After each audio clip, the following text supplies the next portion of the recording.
네. 자, 범죄학 핵심 지문 총정리 강의인데요. 이건 이제 경찰 간부랑 경행 경치용으로 여러분들이 이제 이번 시험에 한해서 중요한 지문들을 우리가 한 3, 4시간 정도 걸쳐서 다뤄드리려고 합니다. 그래서 전체적으로 여러분들이 제 강의라든지 또는 다른 선생님 강의들을 들었을 때 중요한 부분들이 있잖아요. 올해 이제 중요한 부분이 내가 잘 알고 있는 부분이 뭐를 잘 알고 있고 좀 더 해야 될 부분이 무슨 부분인지, 그러니까 이 짧은 시간 안에 전체의 내용을 다 설명할 수는 없고 여러분들이 내가 모르는 지문이 있다면 이걸 체크해서 찾아보시는 쪽, 그게 이제 중요한 포인트라 볼 수가 있습니다. 자, 첫 번째 지문 보시면요. 자, 각각의 사회, 문화, 전통 등에 따라 일탈에 대한 인식이 다를 수 있다라고 하죠. 그러면 사회, 문화, 일탈의 인식이 똑같다 그러면 틀린 지문이 되거든요. 예를 들면 이런 것들이죠. 예를 들어서 우리가 일반적으로 봤을 때 일부 일처제를 하는 나라가 있고 일부 다처제를 하는 나라가 있어요. 그러면 일부 다처제 하는 나라에서는 뭐야? 두 집 살림하는 게 일탈이 아니란 말이죠. 근데 일부 일처제 사회인 우리나라에서는 두 집 살림하는 게 일탈이란 말이에요. 그죠? 그러니까 사회마다 다르고, 그리고 또 두 번째는 예를 들어서 우리가 16세, 성인의 기준이 16세, 17세인 경우가 있어요. 그러면 흡연이나 음주의 나이가 다른 경우도 있겠죠. 나라마다 뭐야? 어떤 나라는 17세가 담배 펴도 문제가 되지 않는 나라가 있는가 하면 일탈에, 우리 어떤 나라는 뭐야? 19세부터니까 18세는 뭐야? 담배를 피면 안 되는 뭐 이런 것들이 이제 일탈은 그 사회문화 전통에 따라 일탈의 인식이 다를 수 있다. 똑같지 않다는 겁니다. 그래서 기억해 놓으시면 되겠고, 그 다음에 인플레이션은 생계형 범죄의 증가를 가져온다는 거예요. 시험에서 이제 인플레이션이라는 건 뭐냐면 물건의 가격이 올라가고 돈의 가치가 떨어지는 거예요. 그러면 이제 예를 들어서 물건의 가격이 올라간다는 건 뭐예요? 임대료나 이런 것들이 올라가는 거죠. 그러면 가처분 소득이 줄어들어요. 그러니까 300만 원 벌어서 옛날에 방세를 갖다가 뭐 50만 원 냈었는데 100만 원 올라가. 그럼 식비 같은 것도 올라가면 이제 300만 원에서 280만 원 쓰고 20만 원 남았었는데 이제 340이 되는 거예요. 그러니까 내가 버는 소득은 정해져 있는데 쓰는 돈은 더 많아지니까 40만 원 마이너스 되는 부분이 매월 누적이 되면 1년에 480이 될 거 아니에요. 결국은 그러면 생계형 범죄로 분유 같은 걸 훔친다든지 또는 뭡니까? 슈퍼에서 뭘 훔친다든지 이런 범죄가 늘어날 수가 있죠. 그래서 실질 임금의 하락이 되기 때문에 그런 겁니다. 아시겠죠? 그래서 인플레이션은 우리가 범죄와 관련성이 있을 수 있죠. 그 다음에 일탈행위가 모두 범죄인 것은 아니다라고 했는데, 자, 일탈이라는 건요, 보통 이제 그 사회학적 범죄 이론에서 나오는 거죠, 미국에서. 그래서 일탈이란 건 청소년이 하면 뭐예요? 비행이 되는 거고, 성인이 하면 보통 일탈이라고 하는데, 간통을 하는 행위, 그렇죠? 우리 현재 간통은 형법상 범죄는 뭐야? 형식적 의미의 범죄에서 간통은 뭐야? 범죄가 아니죠. 그렇죠? 예, 우리가 죄형법정주의상. 그렇지만 뭐야? 간통을 좋다고 보지는 않잖아요. 그래서 실질적 의미의 범죄가 뭐야? 우리가 일반적으로 봤을 때 도덕적 비난을 받는 반사회적 행동이기 때문에 간통, 그다음에 가출, 그다음에 이런 것들이 뭐야? 우리가 일반적으로 봤을 때 형법상 범죄는 아니지만 뭐야? 우리가 일탈 행위로 볼 수 있고 실질 의미의 범죄로 볼 수 있는 거예요. 그러니까 일탈 행위는 실질 의미의 범죄로 보는 거예요. 서덜랜드 크레이시가 주장한 범죄의 관심 영역은 법 원인의 규명, 입법, 그렇죠? 예, 원인. 그다음에 법률의 제정과 적용과 위반에 대한 통제, 이렇게 나눠지게 됩니다. 그래서 서덜랜드의 범죄학이 최초의 범죄학이라는 사람을 쓴 사람은 뭐야? 범죄학이라는 개념을 쓴 사람은 주로 책에서 누가 우리 가로팔로라는 사람이 범죄학을 했죠. 자연범과 법정범 중에서 범죄의 본질은 자연범이다. 그래서 우리가 이제 왜 어느 나라든 뭡니까? 일반적인 통용되는 범죄가 있는데 그 자연범, 모세의 10계명에 기초한 그 부분에 대해서 얘기를 했단 말이에요. 그러면 범죄의 영역과 형법의 영역을 나눴었단 말이죠. 근데 서덜랜드는 성대 3, 40년대에 넘어가면서 범죄학의 영역을 굉장히 넓히죠. 외우는 방법이에요. 범죄 원인 규명, 근데 입법, 입으로 먹죠? 그럼 위로 들어가죠. 위반, 그렇죠? 위반. 그 다음에 뭐예요? 위반에 대한 뭐예요? 반응. 입고 먹고 싸고 이렇게 외우시면 돼요. 그렇죠? 그 다음에 이제 범죄학은 규범학적 성격이 없다라고 하는데, 바로 규범학이라고 하면 뭐야? 뭐뭐 해야 한다, 그렇죠? 뭐뭐 해야 한다 이런데 가치적 측면이 들어가야 되는데, 통상적으로는 뭡니까? 일반적인 우리 시험에 나왔을 때 범죄 현상과 원인론에 기초하는 게 범죄학이에요. 그래서 대책론 파트는 주로 뭐야? 형사정책 파트에서 다뤄지게 되죠, 원칙적으로. 그래서 일반적으로 뭐야? 규범학적 성격이 있는 건 형법이나 형사정책이라면, 우리가 이제 그 범죄학은 뭐야? 사실학적 증명, 경험학적 측면이 강조가 됩니다. 그래서 이렇게 이제 기억하시면 됩니다. 자, 우리가 이제 상호작용론 관점이라고 되어 있는데, 우리가 법을 볼 때 우리가 이제 법을 바라보는 관점이 법은 어떤 것인가라고 봤을 때 크게 이제 합의론적 관점하고, 그죠? 그다음에 이제 뭐예요? 상호작용적 관점하고 그다음에 뭐야? 그다음에 이제 갈등론적 관점. 이 세 가지가 있잖아요. 그렇죠? 그러면 합의론적 관점이라는 건 뭐야? 우리가 자본주의가들이 자본주의 법을 보는 거죠. 법은 약속이다. 약속이라는 거예요. 그래서 보편적으로 우리가 서로 합의한 바가 있다라는 거예요. 우리가 특목고에서 일반 학교 학식을 정할 때 학생들도 참여하고 일반 학생 우리가 선생님도 참여해서 합의가 있다. 상호작용적 관점은 뭐야? 그게 아니라 일반적으로 학교 선생님이 내가 예뻐하는 아이가 뭐야? 하는 행위는 예쁜 행위고 그 다음에 내가 미워하는 아이가 하는 행위는 뭡니까? 나쁜 행동이고 그래서 선별적으로 뭡니까? 내가 고르는 거야. 알겠죠? 상호작용을 통해서 그래서 선호에 의해서 변할 수 있다는 거죠. 그렇죠? 근데 갈등론적 관점은 뭐예요? 정치 경제적 성격이 강한 거야. 그러니까 강자가 학교 선생님이 학생들을 지배하기 위한 수단으로서 말 안 되니까 지배하는 수로 뭐야? 또는 뭐야? 내가 힘으로 압박하기 위한 수단이 뭐야? 강자가 약자를 지배하려는 거. 그게 갈등론적 측면이고 이게 낙인 이론적 측면이고 이 셋으로 나눠지게 되는데 그래서 이거는 변한다는 거고 이건 정치 경제적 성격이 있다는 거. 이 차이점이 있죠. 자, 그다음에 서덜랜드와 크레이시는 범죄학 개념 정의에 비추어 범죄학자의 주요 관심에서 형사법의 제정, 입법이라는 게 들어. 입법, 그다음에 입법 위반, 그다음에 뭐야? 반응 세 가지 영역이 들어간다고 했죠. 네.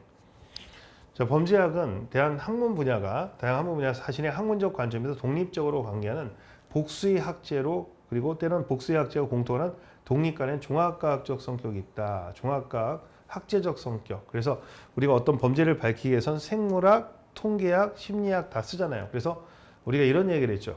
범죄학자는 영원한 손님이다. 그렇죠? 예, 우리가 얘기했죠. 레클리스가 얘기했고 셀리는 뭡니까? 예, 영토를 가지지 않은 왕이다라고 얘기했어요. 그래서 범죄학이 다른 학문을 빌려서 쓴다는 이런 내용을 이야기를 하는 거고요. 합의론적 관점은 법률이 사회주의 가치, 학생들의 가치를 반영해서 제정된다는 거야. 강자가 약자를 지배하는 게 아니라. 자, 공식 범죄 통계는 암수 범죄가 많은 단점이 있다. 그렇죠. 공식 범죄 통계는 뭐야? 인구 10만 건당에 10만당 일어나는 뭐예요? 범죄를 하는데 눈에 드러나지 않는 거죠. 그렇죠? 공식 통계. 그래서 항상 공식 통계는 암수 범죄가 뭐예요? 잘 밝혀지지 않는다는 게 뭐예요? 급소가 될 수 있다고 했죠. 네. 그다음에 이제 보겠습니다. 범죄 백서는 법무연수원의 발견하는 공식 범죄 통계 자료다. 그래서 각 서류들이 이제 보통 법무연수원 있고 법원 행정처는 그래서 사법영감이라고 하죠. 사법영감. 그래서 범죄의 통계를 갖다가 이제 정리를 하는 거예요. 그렇죠? 사법영감이 있고 대검찰청에서는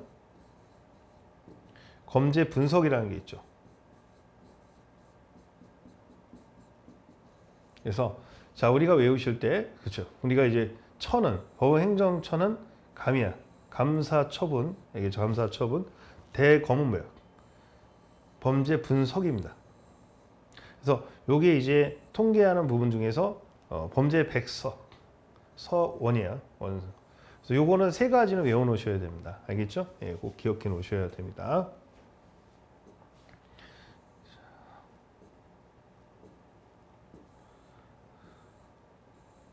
그 다음에 일반적으로 범죄율은 인구 10만 명당 범죄 발생 건수를 작성한다고 했죠. 빅데이터 분석해서 10만 건을 하고요. 100만이 아니라 많이 아니라. 설문조사는 대규모의 표본에 사용하기 적합하고 연구 결과 일반화하기 쉽다라고 했는데 우리가 표본 조사를 할 때 설문지를 갖다가 하죠. 그래서 우리가 대표적인 게 뭐예요? 통계를 나타낼 때 모든 사람을 통계할 수가 없으니까 30대, 20대 그래서 10,000명을 상대로 하는 게 그중에 100명만 샘플링 하잖아요. 그래서 일반화시키기가 좋은 설문지 조사 방법이 있습니다.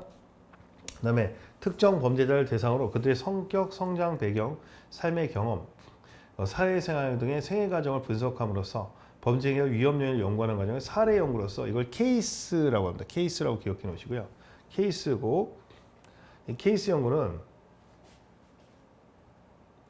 케이스라고 하고 이 특성이 뭡니까? 질적 연구죠. 한 사람만 파니까 질적인 연구예요. 그래서 질적인 연구는 케이스는 뭡니까? 단점이 뭐예요?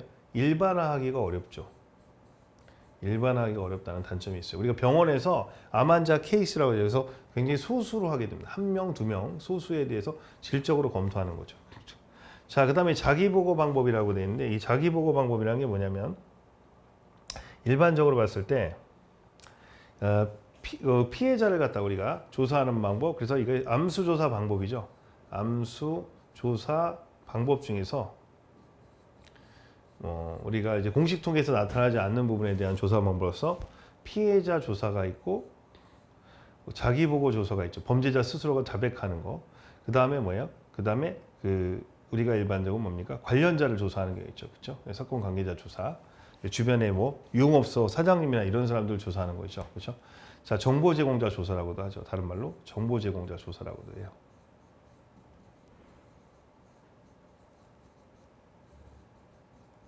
자, 그래서 자기 보고 방법은 이 사람이 뭡니까? 거짓말을 많이 하죠. 왜 거짓말을 많이 하죠?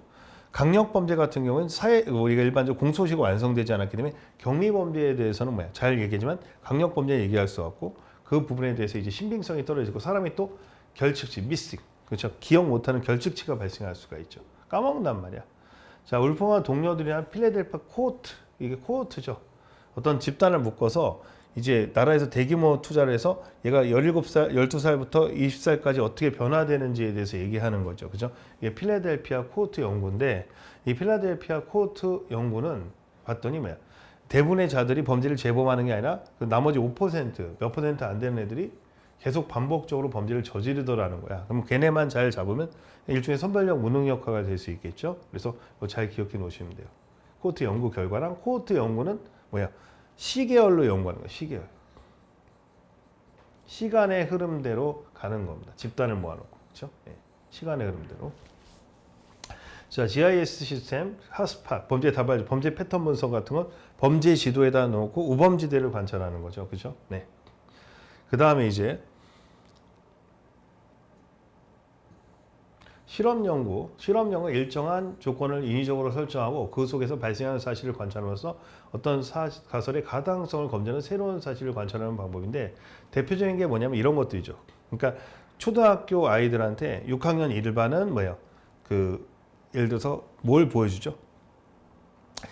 폭력물을 보여주고 6학년 2반은 폭력물 안 보였을 때 또 나머지는 폭력물 안 보였을 때 그 이후에 폭력성 또는 교도소나 감옥 체험을 했던 아이들과 그렇지 않은 애들이 비교하는 것. 그래서 사실을 관찰하는 것들이죠. 그렇죠? 이런 것들은 만약에 폭력물을 자주 보게 되면 뭐예요?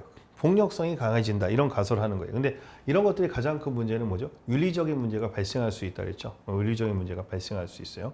그래서 인간을 실험을 하기 때문에 사전에 알아챌 수도 있고. 그다음에 마지막으로 뭡니까? 이런 실험 연구는요. 주로 내적 타당성을 확보하는 데는 좋습니다. 내적 타당성이라는 건 뭐야?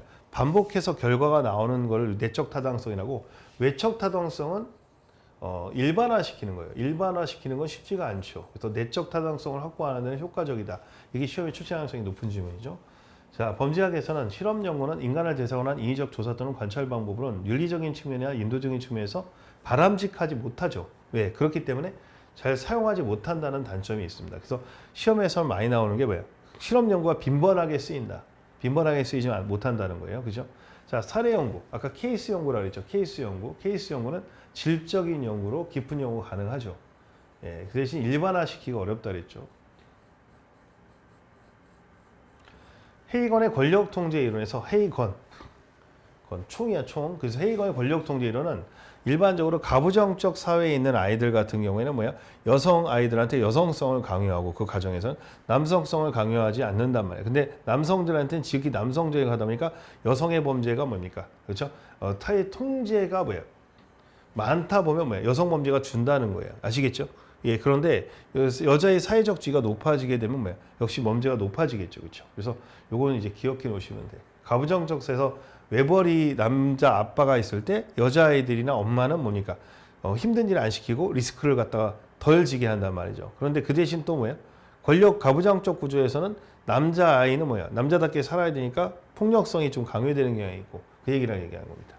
자, 공식 통계에서는 범죄 인구 변동과 관계없이 범죄 발생 일반적 경향을 알 수 있죠. 그러니까 자, 보세요. 왜 인구 10만 명당으로 쪼개지기 때문에 이게 이제 인구가 변동이 되면 늘어나는 대로 하기 때문에 일반적 경향을 알 수 있어요. 근데 대비되는 게 뭐냐면 범죄 시계라 그래가지고 범죄 시계는 인구 변동을 반영하지 않죠.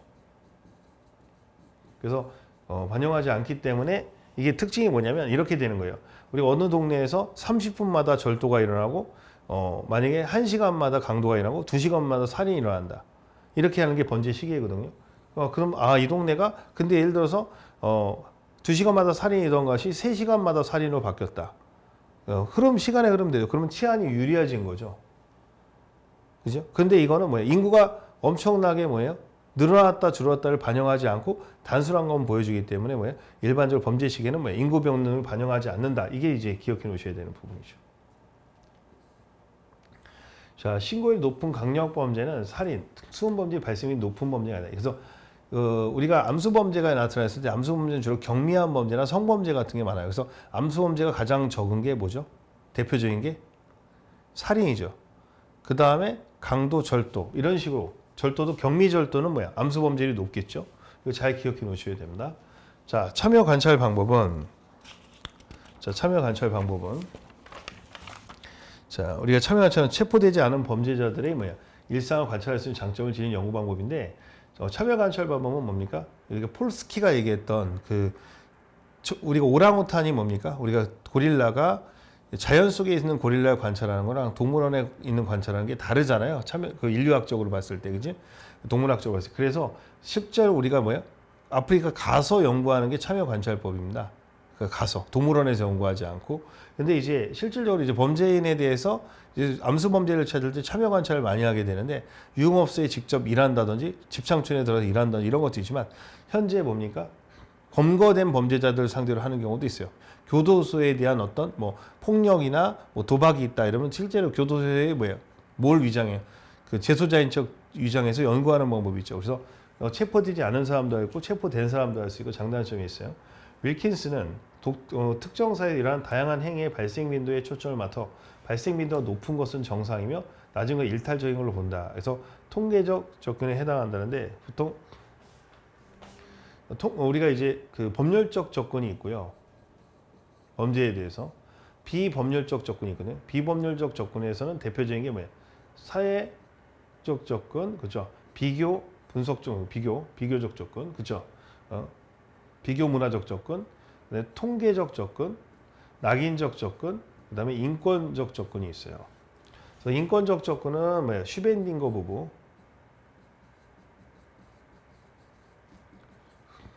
낙인적 접근은 한스 베커, 배가 큰 친구. 통계적 접근은 뭐예요? 통일, 윌킨스. 그렇죠? 그렇죠? 우리가 쭉 나와 있죠. 비교 문화적 접근은 뭐예요? 비교 문화적 접근은 셀린. 사회문화적 접근은 누구죠? 우리가 했던 서덜랜드. 이렇게 나타나는데 서덜랜드는 이제 사회적으로 뭡니까? 범죄는 사회 현상이다 이렇게 보는 거예요. 사회적 문제가 되는 거. 비교 문화적 접근은 뭐냐면 우리가 이제 셀린이라는 사람이 어느 나라든 문화의 차이가 있잖아요. 근데 공통적으로 나쁘다고 생각하는 게 범죄라는 거예요. 아시겠죠?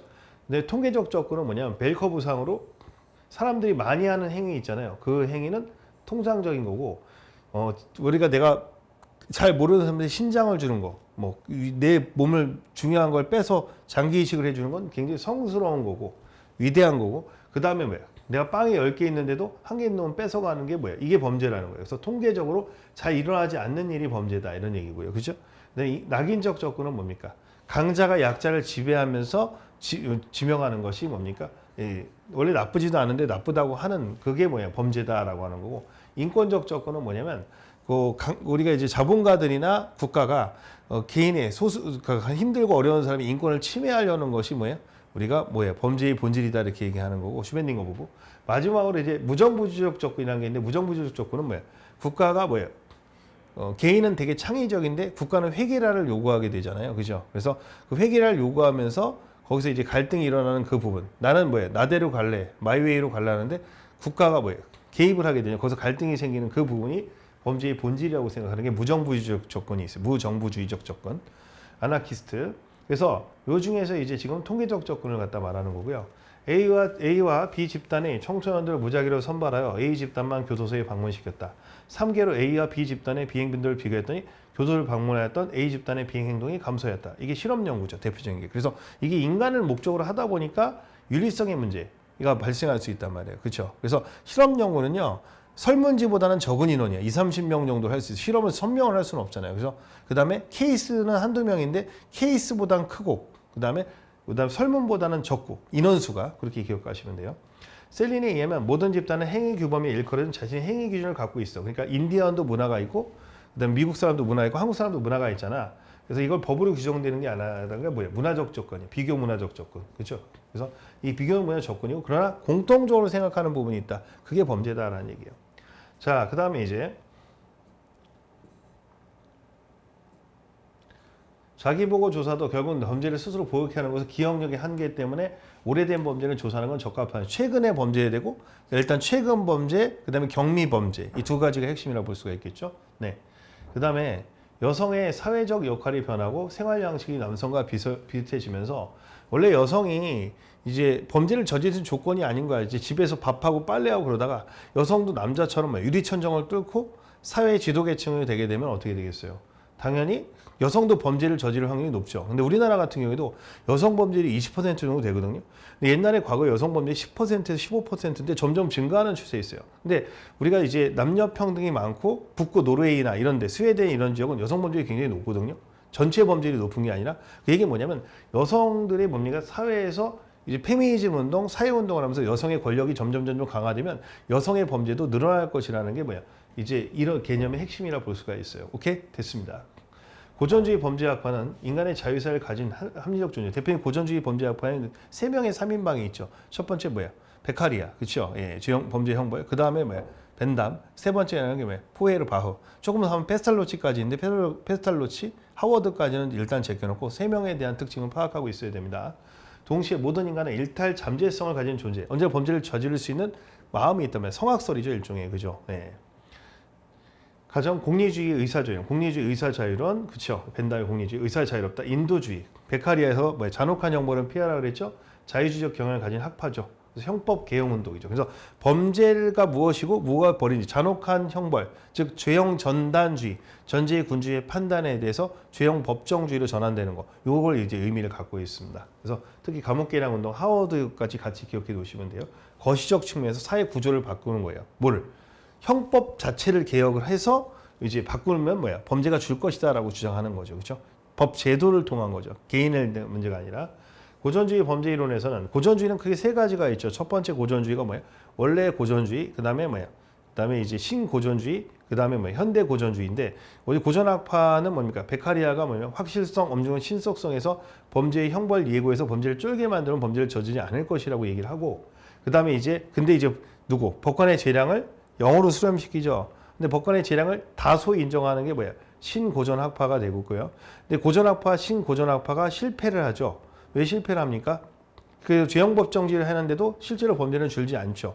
그래서 범죄인의 개별적인 교화 개선을 필요로 한다라고 얘기하는 게 뭐야? 실증주의 학파가 등장하는데 이 실증주의 학파가 또 뭐야? 실패를 하죠. 그럼 실패를 하게 됩니다. 왜? 교정주의에 대한 뭐야? 회귀. 그러니까 반성이죠. 규정이 정말 되느냐 안 되느냐 그래서 다시 현대 고전학파가 나오는데 현대 고전학파에서는 양대 산맥이 있죠. 첫 번째가 뭡니까? 제지 이론. 그렇죠? 억제 이론이 나오고 그렇죠? 특별 제지, 일반 제지, 제지 이론과 근데 범죄 경제, 백화가 한 범죄 경제에서 우리가 상황적 결정 이론이라는 이런 것들이 등장하게 되는 겁니다. 자, 그래서 고전주의에서는 범죄를 갖다가 범죄자의 특성을 고려하지 않는 범죄를 갖다가 얘기하는 거고, 그죠? 실증주의는 범죄자에서 형벌을 개별화하게 되는 거죠, 그렇죠? 예. 실증주의 범죄학이 개별적 범죄인의 초점을 맞추고 있다 한다면, 고전주의 범죄학은 형법의 특성과 형사 사법 체제를 바꾸는 데 핵심. 그러니까 얘는 범죄가 무엇이고, 얘는 범죄자를 중심으로 설명하는 겁니다, 그렇죠? 네. 벤담의 파놉티콘은 뭐예요? 모든 것을 보다라고 했는데, 벤담이 이제 고전학파의 완성자죠. 시조는 누구예요? 베카리아죠. 벤담이 이제 파놉티콘 감옥을 구상되었는데 감시와 처벌이죠. 모든 걸 다 봐야 되는데 실제로 뭐예요? 설계를 하다가 돈이 없어갖고 도망갔죠. 그래서 결국은 이 감옥은 구상만 되고 실제로 못 짓게 됐죠. 그죠? 만지지는 못했어요. 기억해 놓으셔야 되겠고 고전주의 범죄 이론은 미국 범죄학 사회 이론에서 억제 이론의 기초가 되었다. 그래서 여러분 알겠지만 사회학적 범죄에 의해서 억제 이론의 기초가 됐다. 아까 말씀드렸죠? 네. 제지 이론. 자, 제지 이론은 특별 제지와 일반 제지를 구별하는 거 잘 기억해 놓으셔야 됩니다. 제지 효과. 자, 페리는 범죄 요소 중 인, 사, 자 3가지가 있죠. 인류학적 요소, 그렇죠. 그다음에 사회적 요소, 그다음에 물리적 요소는 뭐야? 그렇죠. 이 자연적 요소라고 합니다. 그렇죠. 기후라든지 이런 것들 이 3가지가 있는데 인사자 중에서 그중에 사회학적 요소가 제일 큰 거다. 그래서 페리는 뭡니까? 우리가 이제 독점을 철폐한다든지 또는 뭐야 낙태를 허용한다든지 왜냐면 이혼을 갖다 허용한다든지 뭐 예를 카톨릭에서 이혼을 못 하겠는데 이혼을 못 하게 하니까 뭐야 남편을 갖다 매일 맞고 싫으니까 맞고 살기 싫으니까 아내가 남편을 독살한단 말이죠. 그럼 이혼 제도만 있으면 뭐야? 범죄가 줄 거 아니에요. 그래서 사회 구조를 바뀌어서 이제 일단 보안 처분을 갖다가 형벌 대신 하자는 보안 처분론, 그다음에 형벌 대용물 사상이라고 했죠. 그거 하고 그다음에 범죄 포화의 법칙 이런 게 등장하게 되죠. 해리는 범죄 사회학, 범죄 포화의 법칙을 연구했죠. 범죄는 일정 수준이 되면 일정만큼이 생길 수밖에 없다라는 거야. 근데 이제 과포화의 법칙은 뭐죠? 포화의 법칙에 넘어가는 거냐? 그것이 아니라 절도가 있으면 작물투직죄가 생길 수밖에 없다. 근데 기본 범죄에 파생되는 범죄가 생길 수밖에 없다. 이게 뭐예요? 과포화의 법칙이죠. 이거 구별해서 기억해 놓으시면 되겠습니다. 페리 범죄인 분류는 우리가 상습 범죄는 개선이 가능한 자와 개선이 불가능한 자로 나누게 됩니다. 그래서 우리가 생리적 범죄인, 정신적 범죄인, 그렇죠? 격정 범죄인, 그렇죠? 관습적 범죄인, 그렇죠? 예. 그렇죠. 그래서 생, 적, 격, 기, 관, 그렇죠? 5가지 범죄인이 있단 말이에요. 그렇죠? 그 중에 대부분 기회범이 많다 그랬죠, 그렇죠? 네. 개선 가능한 자는 개선하고 개선 불가능한 자는 뭐야? 무해하면 되겠고, 가로팔라는 범죄학, 사회범죄학에 바탕을 낸 살인. 그래서 사회범죄학에서 이건 심리범죄학이라고 보시면 돼요. 심리범죄학, 심리학적 범죄학이에요, 주로. 심리학적인 범죄학 이론을 다루고 나쁜 마음을 가지고 애타심이나 타인의 성실성이 없는 애들이 뭐야 자연범이라고 했죠. 그래서 살인 강도 자연범은 생리적인 것이니까 효과가 별로 없다. 그래서 대부분 부정기형을 하라고 그랬죠. 그래서 부정기형을 하는 게 맞습니다. 자, 그다음에 보통 모살범, 그렇죠? 폭력범, 재산범, 풍속범 이렇게 4가지로 나눠지죠. 그러니까 자연범은 그래서 모살범은 뭐야? 모의에서 사장님 같은 재산을 뺏고 죽이고 이런 것들이란 말이에요. 그래서 성실성도 없고 애타심도 없고 그래서 무기경이나 안 되면 사형시키고 폭력범은 뭐야? 타인을 뭐야? 애타심이 없는 거. 재산범은 뭐야? 열심히 돈 버는 성실성이 없는 거. 기본적인 뭐야? 성적인 어떤 이런 것들이 없는 거. 그래서 대부분 뭐야? 부정경을 해야 돼요. 자, 셀던이 분류한 신체 유형 중 중배합형 3가지가 있죠. 셀던은 이제 세포의 원형질을 중심으로 해서 발달해서 체격과 범죄를 하는데 그래서 우리가 3가지가 있죠. 그래서 중배합형이 있고 외배합형이고 내배합형이 있는데 그 세포의 세포막을 기준으로 했을 때 중배라는 건 근육이 긴장형 형태고 얘기하고 외배합형은 뭐야? 두뇌 긴장, 피부, 신경 긴장형, 내배합형은 내장 긴장형이라고 그랬죠. 그래서 범죄자들 중에서 대부분 중배합형이 뭐야? 대부분 폭력 범죄가 많고 외배합형은 뭐야? 사기 범죄나 그래서 둘 다 조발성이고 내배합형은 지발성이라고 그랬죠. 자, 생물학적 범죄 원인은 생이자 재신의 기본적 소질을 강조하죠. 예, 주로 심리학도 소질이고 생물학도 소질입니다. 근데 사회학은 뭐야? 주로 환경을 강조하죠. 자, 폭력적 범죄와 관련이 높은 염색체. 그렇죠? 보통 이제 위트킨이라든지 제이콥스나 이런 애들이 우리가 이제 염색체를 연구하는데 이 염색체는 뭡니까? 유전이 되지 않는다는 거죠. 유전이 안 되고 이제 유전자 변이에서 나타나게 되면 세대로 이어지지 않죠. 그래서 Y가 XYY가 되면은 뭐예요? XXY가 되면은 XXY는 클라인페러 증후로서 여성성을 띠게 되고 초남성 Y가 보면 초남성의 슈퍼맨으로서 남성성을 띠고 공격성을 띠게 되는데 이건 학설 대립이 있다는 것도 기억해 놓으셔야 되겠습니다. 그 다음에 이제 고다드는 지능과 범죄를 발견했어요. 고다드의 연구 중에서 대표적인 게 뭡니까? 칼리카크가 연구죠. 칼리카크에서 그래서 첫 번째 우리가 가게에서 첫 번째 결혼했을 때 칼리카크의 첫 번째 결혼은 정박녀랑 결혼했을 때는 미친년이라고 하죠. 미친년을 결혼했을 때는 뭐야? 그 집안의 아이들은 뭡니까? 전부 다 상태가 안 좋았고 두 번째 남북 전쟁 이후에 우리가 이제 결혼했을 때는 뭐야? 지능이 좋은 여자랑 결혼했을 때는 좋은 자녀로 밝혀졌다 이렇게 얘기했잖아요. 그래서 고다드의 칼리카크 연구. 그래서 지능과 범죄 정신박약과 범죄 이런 걸 연구했었어요. 고다드는 기본적으로 머리가 좋으면은 야가지잖아요. 그래서 내가 해야 할 것과 하지 말아야 할 걸 판단하는 게 뛰어나다고 보는 거예요. 그래서 지능과 범죄를 연구했고요. 쌍생아 연구는 랑케에서요. 랑케는 아따 똥까또 랑케라고 한단 말이에요. 그래서 우리가 일란성 쌍생아, 이란성 쌍생아에 있었을 때 일란성 쌍생아의 범죄 일출이 더 높다라는 겁니다. 그래서 유전이 범죄에 영향을 미치지 않을까 이렇게 얘기를 한 거죠. 자, 범죄 성향은 유전성을 밝혀서 허칭스와 매등이 코펜하겐에서 연구하는 입양아 연구죠. 그래서 뒤에 설명하겠지만 입양 연구 뒤에 설명하겠습니다. 양자 연구라고 해서 우리가 일반적으로 뭡니까? 실부모가 소매치기면 그건 뭐야? 유전이고. 근데 입양에서 뭡니까? 그 양부모가 소매치기면 뭐야? 이거는 뭐야? 뭐가 돼요? 환경이잖아요. 그래서 소질과 환경을 같이 연구하게 되는데 그걸 연구했던 사람이 허칭스와 매드닉이죠. 자, 일반적으로 이제 생물학적으로 테스토스테론, 남성 호르몬이 수준이 낮으면 폭력 범죄 가능성이 낮아요. 반대일 경우 폭력성이 강합니다. 그래서 일반적으로 강력 범죄자나 이런 사람이 남성 범죄나 강간범이 테스토스테론이 높다라는 경향이 있죠. 남성 호르몬이. 심지어 여성들도 테스토스테론이 높은 사람도 있는데 테스토스테론의 공격성을 나타낸다는 걸 기억해 놓으시면 됩니다. 자, 그다음에 각성 수준이 높은 사람은 범죄 행동의 가능성이 낮다는 건 각성이라는 건 뭐죠? 이성이 있다는 거예요. 술을 먹으면 어때요? 각성 효과가 없잖아요. 정신을 못 차리니까. 그러니까 판단 능력이 높아지면 범죄의 가능성이 낮다는 거예요. 내가 해야 될 거 하지 말아야 될 것. 유년기 ADHD는 반사회적 행동의 가능성이 높은데 주의력 결핍 증후군이 ADHD인데 ADHD는 주의력 결핍이 있어서 이런 아이들이 성인이 되면은 성인 ADHD로 가고 성인 ADHD가 직접 공격성을 나타내지는 않지만 대체로 반사회적 경향을 띠는 경향이 좀 더 높다라는 겁니다. 됐죠? 범죄 가계 연구. 아까 두 가지 가계 연구가 있었죠. 첫 번째 가계 연구는 뭐가 있었죠? 덕데일이 뭐예요? 주크가 연구라는 게 있고 주크가에서 맥스 주크의 집안 보니까 다 도둑놈들이더라 이렇게 하고 덕데일이 주크가 연구고 근데 고다드이 뭐예요? 칼리카크가 연구가 있었죠. 첫 번째 결혼과 두 번째 결혼.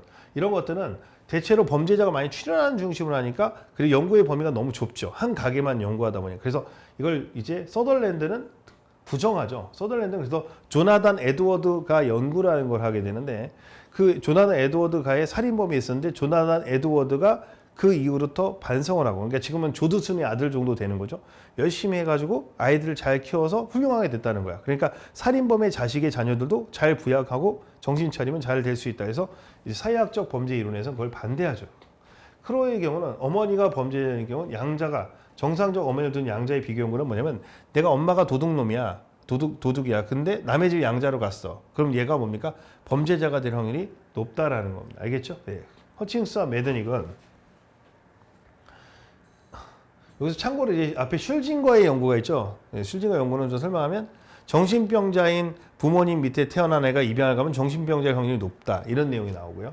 허칭스와 매드닉 입양 연구를 양부모와 생부모의 범죄성에서 환경과 소질인데 이건 소질이잖아요. 생부와 양부 모두 범죄자인 경우가 가장 높고 아버지만 소매치인 경우 그다음에 입양 아버지만 소매치인 경우 그래서 이 두 가지를 봤을 때 뭐야? 소질이 좀 더 영향을 미친다는 걸 알 수가 있죠. 둘 다 범죄자가 아닌 경우 이거 기억해 놓으시면 될 것 같습니다. 자, 심리학적 범죄 원인론에서 범죄인 교정을 위해서 범인성의 치료적 접근이 가능해야 돼요. 그래서 나쁜 마음을 갖고 있기 때문에 범죄가 나타나게 되는 거죠. 그렇죠? 그래서 이거는 이제 치료적 접근이 가능해야 되겠고요. 그 다음에 프로이트는 정신 분석학에서 범죄는 일반적으로 봤을 때 본능적인 충동을 갖는 이드. 자, 이렇게 나타냈죠. 그래서 프로이트는 뭘 정리해요? 무의식이라는 걸 강조하고 의식보다는 무의식. 그 다음에 또 뭐예요? 성적인 욕망을 충족하지 못해서는 리비도라는 내용이 나오죠. 그렇죠? 그 다음에 이제 이 두 가지가 문제가 되고, 자, 이게 사람이 있었을 때, 그렇죠? 우리가 이 부분이 이제 의식의 세계가 여기고 무의식의 여기인데 여기서 이제 이게 이드라는 게 있죠. 이드는 본능이죠. 에고는 슈퍼 에고는 뭐예요? 양심 같은 거죠. 그 다음에 이거는 뭐예요? 에고는 뭐예요? 이제 이성인데 이드와 슈퍼에고를 조절해주는 역할을 하게 됩니다. 그래서 이 부분을 제대로 못했을 때 범죄가 나타난다고 보는 거죠. 참고로 이제 프로이트는 이렇게 얘기했죠. 리비도가 충족하지 못했을 때 나타난 거, 퇴행 뭐 이런 것들이 나타나게 되는데 대체적으로 이제 프로이트 계열의 제자인 뭡니까? 우리가 이제 아들러나 이런 사람들은 내가 권력 욕구가 있는데 아들을 낳고 싶어. 그러니까 아들 낳고 싶은데 권력 욕구가 있는데 아들 낳아야지 옛날에 왕비들이 자기가 그 아들이 왕이 되면 더 좋아지잖아요. 아들러 권력 의지가 좌절됐을 때 사람들은 비행을 한다는 게 뭐야? 얘기하고 얘는 리비도라는 얘기를 하고 얘는 성적인 걸 강조하죠. 그렇죠? 근데 이 사람은 슈퍼에고의 과잉 발달이 범죄가 원인이 될 수 있다고 해요. 너무 지나치게 누르다 보면 얘가 터지니까. 그런데 아이홀은 다른 말로 에이크 혼이라는 오스트리아의 뭐예요? 심리학자는 뭐라고 하냐면 슈퍼에고가 미발달이 원인이 된다고도 봅니다. 그래서 슈퍼의 과잉 발달이라는 건 뭐예요? 슈퍼에 자주 가면은 뭐예요? 문제가 되는 게 프로이트고 슈퍼의 미발달이 뭐다? 이게 원인이 된다. 그래서 견해 대립이 있습니다. 프로이트의 방어 기제 중에서 직접적인 대상이 아니라 다른 사람한테 짐승을 화풀이한 걸 전의라고 합니다. 전의. 다른 사람한테 약한 사람을 괴롭히면서 이제 우리가 퇴행되는 걸 전의라고 하죠. 그렇죠? 제일 대표적인 게 억압이죠. 그냥 누르는 거, 충격을 받았어요. 억압은 가장 일반적인 거죠. 그다음에 투사라는 게 있죠. 투사는 뭐야? 타인에게 돌리는 거. 타인 탓을 하는 걸 투사. 승화가 있죠. 승화는 뭐냐? 내가 욕망이나 이런 것들을 했을 때 뭐 그림을 그리거나 운동을 하면서 뭐야? 예술적인 것들을 통해서 해결하는 거. 이런 것들을 갖다 우리는 뭐라고 하죠? 이제 퇴행 작용 중에 하나라고 합니다. 방어 기제에서. 방어할 때 내가 어떤 상황에 현타가 왔을 때 어떻게 반응하느냐. 그렇죠? 예. 이렇게 되는 거죠. 그래서 가장 좋은 게 뭐예요? 승화죠. 가장 일반적인 억압이고. 타인에게 탓하면 타투. 그다음에 다른 동물이나 이런 데를 괴롭히면 전이. 그렇죠? 예. 이렇게 하면 되겠고요. 자.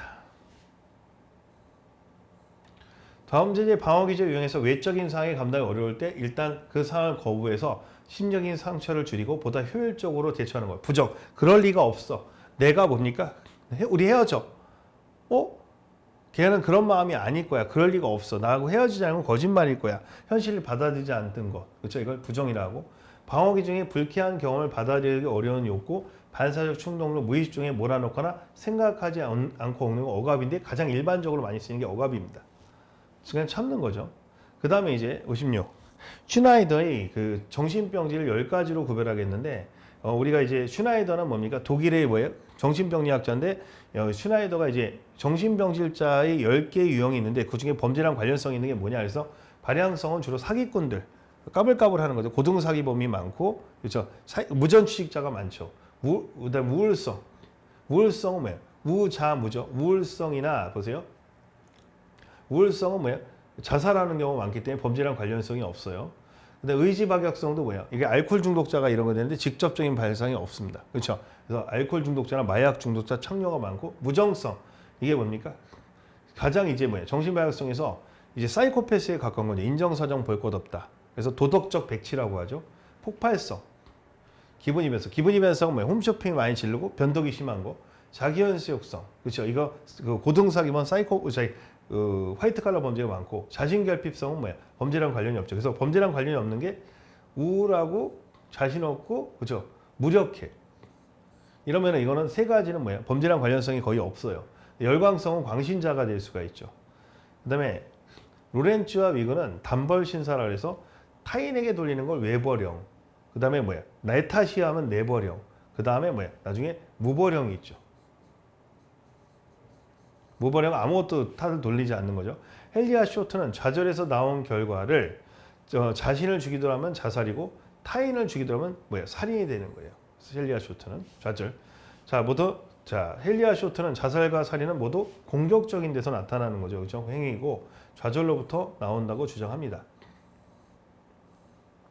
그 다음에 이제 아이젠크가 있는데 아이젠크는 이제 주로 심리학적으로 정신 이상 세 가지 원인이 되는데 성격 차에서 성격을 할 때 P 그다음에 E, 익스트론, N 신경성이 있는데 정신 이상이 있는 경우 정신적인 문제를 나타내고 외향성이 강한 사람들이 뭐야 자극 수용에서 좀 둔하다는 거예요. 그래서 내향형에 비해서 범죄율이 높고요.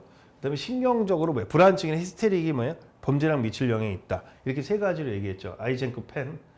자, 레이는 접근 대 접근 갈등이 뭐냐면 이런 거예요. 긍정과 긍정 중에 선택해야 되는 경우. 자, 깊이 대 깊이는 뭐예요? 부정과 부정 중에 성장해야 되는 경우. 접근 대 깊이라는 건 뭐냐면 긍정적인 부분에 깊이적인 부분이 있는 거예요. 그래서 갈등을 구분했는데 긍정과 긍정은 뭐냐면 예를 들어서 여러분들이 경찰 간부 후보생 시험도 붙고 또는 뭡니까? 7급 공무원 시험이나 아니면 공기업에도 붙었어. 둘 중에 어디를 갈까 하는 게 긍정과 긍정이에요. 알겠죠? 접근 대 접근 좋은 것들이죠. 깊이 대 깊이는 뭐냐면 부모님이 헤어졌는데 결혼해서 헤어졌는데 이제 아빠는 돈이 많아. 근데 새엄마랑 살아야 되고 그럼 그런 것들이죠. 그 다음에 엄마는 어때요? 엄마랑 같이 살 수 있고 엄마랑 둘이 살 수 있는데 엄마는 가난해. 그럼 내가 그 중에서 둘 다 가고 싶지는 않아. 부모님 그죠? 둘 다 가고 싶지 않지만 누군가 어린아이가 선택을 해야 되는데 어떤 걸 선택해야 되냐? 싫은 것 중에 하나 선택하는 걸 말하는 겁니다. 근데 접근대 깊이는 뭐냐면 자, 내가 어떤 여성인데 남자친구랑 결혼하려고 하는데 남자친구랑 결혼하는 건 좋은데 어머니를 모시고 살아야 돼. 그러니까 뭐야? 접근대 깊이. 예를 들어 이런 것들을 이제 얘기하는 겁니다. 자, 초요인. 골드버그의 성격 5요인데 5가지 5 요인이에요. 그래서 외우, 성신, 개방성 이 5가지 요인이 범죄 요인으로 5개가 나타난단 말입니다. 알겠죠? 그래서 외향성이라는 건 타인에서 뭐야? 잘 받아들이는 거. 우호성은 뭐야? 사인에 대해서 뭡니까? 우리가 일반적으로 우호적인 거. 그 다음에 성실성은 뭐야? 목표를 가지고 계속 반복하는 거. 그죠? 신경증은 뭡니까? 신경증 이제 히스테릭한 거. 그 다음에 개방성이라는 건 뭐야? 새로운 사실을 받아들였을 때, 새로운 것이 왔을 때 오픈 마인드를 갖는 거. 이 5가지로 나눠지게 됩니다. 이 중에서 신경증이 많이 나오죠. 자극의 강도와 그것에 대한 행동적 반응이 일치하지 않는 게 반사회적. 일반적인 사람들은 이때 화를 내고 이때 슬퍼하고 이때 울어야 되는데 일반인들과 일치하지 않는 게 뭐예요? 반사회적 행동의 특성이라고 볼 수가 있습니다. 아시겠죠? 네. 자, 그 다음에 인지 이론과 관련된 것이 행동학습이네요. 그래서 인지라는 건 뭐야? 도덕적 인지가 발달할수록 뭐야? 범죄가 나타나서 내적인 거예요. 인지라는 건. 그렇죠? 아, 이게 옳고 그름을 판단하는 능력을 인지라고 하죠. 삐아제라든지 우리가 이제 얘기했던 페스팅거라든지 그렇죠? 이런 사람들이 나오게 되죠. 그 다음에 행동학습은 왜? 행동을 규치는 거죠. 우리가 당근과 채찍식으로 그렇죠. 그래서 행동학습은 학습을 경험이나 관찰의 결과로 유기체이라는 영속적 행동의 변화 또는 행동 잠재의 변화를 정의를 내리게 되는데 이 주로 행동학습이 일어나고 제일 충돌하는 게 뭐죠? 무의식이죠, 무의식. 그래서 왜냐하면 행동학습은 의식의 세계만 검토하지 무의식은 검토하지 않아요. 알겠죠? 예, 그렇게 되고. 자, 행동학습은 학습의 경험이나 관찰의 결과로 유기체에 일어나는 비교적 영속적인 행동을 변한 행동 잠재력의 변화라고 보고 그래서 행동학습에는 학습을 경험이나 관찰의 결과로 비교적 바뀌는 거죠. 이걸 얘기합니다. 알겠죠? 고다드의 정신박약설은 정신박약과 범죄 사이의 관계가 있음을 확인해서 수용자 지능을 측정한 결과 수용자 대부분이 저지능이라는 사실을 해서 고된 정신박약이에요. 그렇죠? 나중에 이제 비네라는 애가 뭐예요? 프랑스에서 머리 비네를 찾아서 했던 연구들도 있죠. 그죠? 예. 그 다음 웩슬러의 지능 검사라고 있죠. 웩슬러 지능 검사. 그 다음에, 일반적으로 글룩 부부가 얘기했을 때는 일반적으로 이제 소년들 중에서 범죄자인 소년과 비범죄인 소년들 있죠. 소년에 있는 소녀와 그렇지 않은 애들이 지능 차이가 나타난다고 봤어요. 알겠습니다. 그 다음에 이제 습관화는 어떤 자극에 대해 반복적으로 노출되면서 친숙하게 되면 그 자극에 대해 반응하는 경향성이 감소하는 거예요. 그래서 증가하는 게 중요하죠. 그래서 어떤 습관화 된다는 건 뭐야? 인간을 갖다가 이제 인간의 진화론적 측면에서 보면은 무엇이 습관이 되지만 판단하는 시간이 짧아지게 되잖아요. 그래서 인간의 성장이나 그 어떤 인간의 어떤 종의 어떤 무너지지 않고 살 수 있는 기반이 되는 게 습관화예요. 근데 이제 일반적으로 봤을 때는 범죄도 습관화가 되는 경향이 있죠. 인지 발달당해서 추상적 문제 해결이 가능해진 시기는 형식적 조작기라고 하는데 우리가 이제 쭉 나왔을 때 우리가 이제 일반적 인지 발달에서 감각 운동기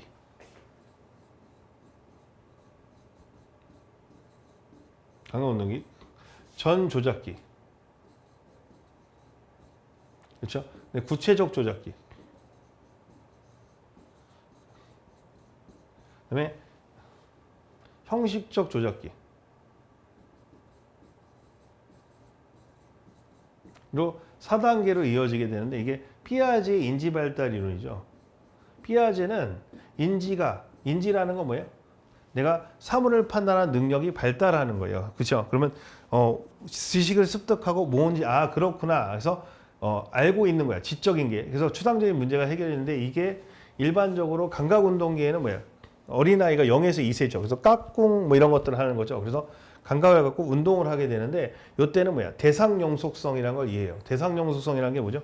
우리가 일반적으로 이제 봤을 때 아이가 깍꿍했다 들어갔다 나오거나 숨었다가 나와도 이 밑에 있구나. 그 다음에 뭐야? 이게 내한테 안 보이지만 뭐야? 저 뒤에 냉장고 뒤에 숨어 있구나. 이거 아는 데가 이제 영유아 때의 감각 운동기가 됩니다. 아시겠죠? 전 조작기. 그렇죠? 네, 전 조작기.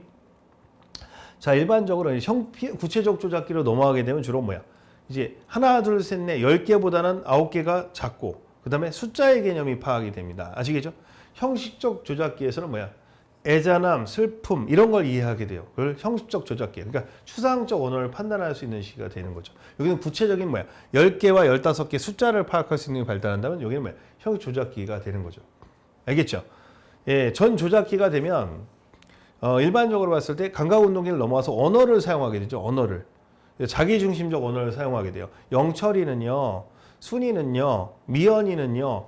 전 조작기가 나타나면 자기중심적 언어를 사용하게 됩니다. 순이는요, 영철이는요, 이렇게 하잖아요. 그래서 여자들 중에서도 뭐 이렇게 애기들처럼 장난치는 애는 저 미연이는요, 이거 먹고 싶은데 하는 게 전 조작기죠. 자, 일단 여기까지 발달하고 추상적인 언어가 가능한 형식 조작기. 추상적이라는 건 뭐냐면 구체적인 단어가 애잔함, 슬픔 이런 걸 파악해서 이제 12세 정도가 되면 이제 형식적 조작이 다 끝납니다. 그래서 인지 발달이 이렇게 차곡차곡 돼야 되는데 피아제는 이렇게 얘기하는 거예요. 아동의 인지 발달이로 해서 어른이 됐는데도 이게 인지 발달이 제대로 안 되면 뭡니까? 판단 능력이 떨어지잖아요. 그러면 이제 뭐야? 어린애 행 같은 행동을 하면 그게 범죄자가 된다는 거예요. 콜버그의 도덕 발달 이론에서 일단 일수는 인습, 그러니까 일수준은 전인습입니다. 전인습. 그러니까 일반적인 사람 전, 그다음에 인습, 도덕성은 뭐야? 2수준, 3수준은 되는데 우리가 배울 때 이제 1, 2, 3, 1, 2, 3에서 인습, 자 전인습, 그다음에 뭐야? 인습. 자.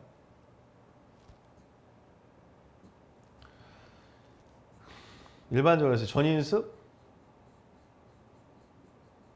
인습, 일반적인 습관이나요? 그다음에 후인습, 인습 후 과정인데 보통 이제 1학년 1학기, 2학기, 전인습 1단계, 2단계, 인습 1학년 2학기, 후인습 1학년 2학기 이렇게 되면 자 어떤 사람이 초등학교 1학년 1학기 2학기 2학년 1학기 3학년 1학기 이렇게 6단계로 나눈다는 거야. 알겠죠? 그래서 타율적 도덕 단계는 뭐예요? 혼날까봐 하죠. 혼날까봐 하는 거고 2단계는 개인주의적 단계는 뭡니까? 예, 칭찬받으려고 하는 거. 칭찬받으려고 어떤 행위를 하는 거죠. 그 다음에 뭡니까?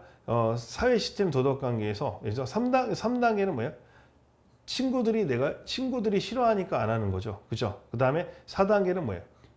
학칙이니까 지켜야 된다. 그렇죠? 이런 것들이 이제 규칙은 지켜야 된다 이런 거고 보통 사람들은 요 단계에 많이 있죠. 근데 후인습 단계는 좀 특별한 사람이에요. 그래서 5단계는 뭐예요? 우리가 사회 약속이니까 관습적으로 해야 된다. 사회 계약이니까. 그 다음에 요 단계는 뭐죠? 요 단계는 뭡니까? 인간이라면 보편적인 도덕성을 가져야 된다. 이렇게 생각하는 게 단계가 성장하게 되고 보편적인 사람은 2단계에 있게 되는데 보통 이제 아직 발달하지 못해는 2단계에 있으면 안 된다는 얘기죠. 그렇죠? 예. 이렇게 해서 이제 콜버그와 피아제에서 콜버그는 뭐야? 도덕성 발달이 단계를 겪는다는 겁니다. 아시겠죠? 예. 자, 그래서 콜버그는 이제 기억하시면 될 것 같고. 자, 심리학적 용어는 실증적, 객관적, 원인 용어로 생물학적, 사회학적 검사 검증이 어렵죠. 왜? 마음속이니까 타당성이 있죠. 마음이 좋아졌다는 걸 알 수가 없잖아요. 그렇죠? 근데 규정에서는 뭡니까? 반사회적 성격을 고치는 데는 제일 많이 쓰이게 되고 그리고 또 MMPI나 아이레벨 검사나 이런 등등이 향후 범죄 예측성을 판단할 때 많이 쓰이게 되니까 심리학적인 게 많이 쓰이게 된다는 거, 활용 가치가 있다. 자, 그 다음에 이제 사이코패스 같은 경우에는 원인이 크게 두 가지가 있는데 태어날 때부터 소질적 원인이 있다는 견해가 있고 환경적 요인이 있다는 것이 아직 밝혀지지 않았어요. 어디가 큰가?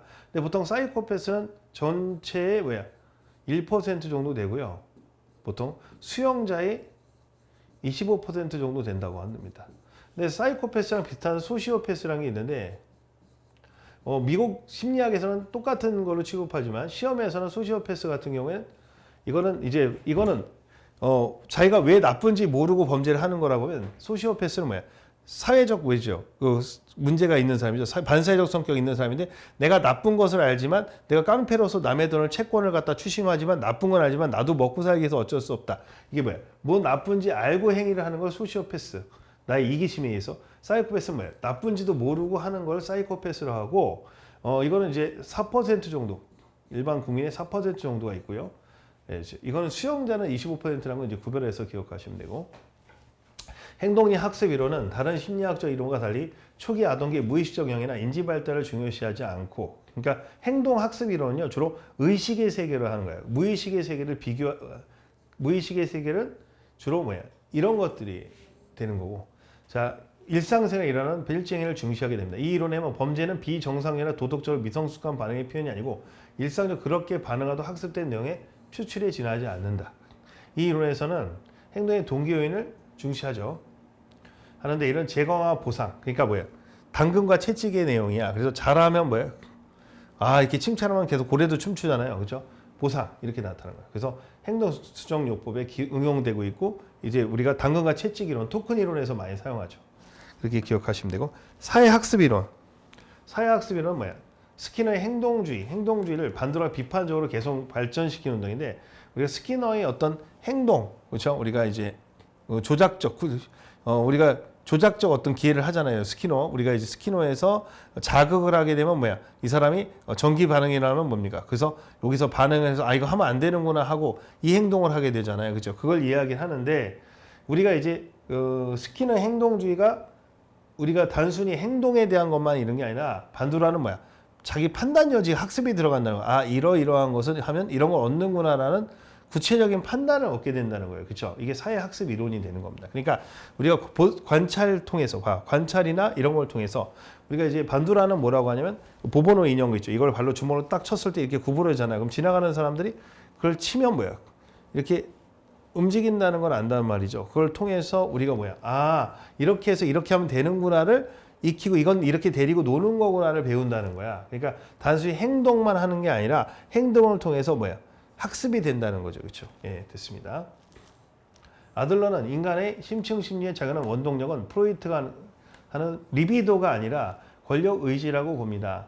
아들러는 목적론적 입장에서 자기 신체 기관의 열등성에서 유리하는, 그러니까 대체로 몸이 뭐야 왜소하다든지 내가 뭐에 딸린다든지 그럼 그걸 극복하기 위해서 범죄를 저지른다는 거야. 아시겠죠? 그래서 권력 의지가 중요하다라는 거죠. 그래서 리비도가 아니다 이렇게 얘기했어요. 그렇죠? 네. 자, 그다음에 이제 범죄학 이론에서 사회학적 범죄 이론에서 미국의 사회학적 범죄 이론에서 미시와 거시를 구별하는데 이 미시냐 아니냐에서 우리가 미시는 뭡니까? 사회 과정론이죠. 과정론이고 개인과 그다음에 이건 사회 구조적 측면에서 나타나게 되는 거죠. 한마디로 뭐야? 위에서 본 게 거시고 밑에 내려가서 또 무슨 색깔 입었는지 보는 게 미시인데 개인의 상호작용이 일어나는 게 주로 미시죠. 그래서 차별적 접촉 이론, 동일화 이론, 차별적 강화 이론인데 중요한 건 기회 구조 이론은 뭡니까? 거시예요. 예, 거시.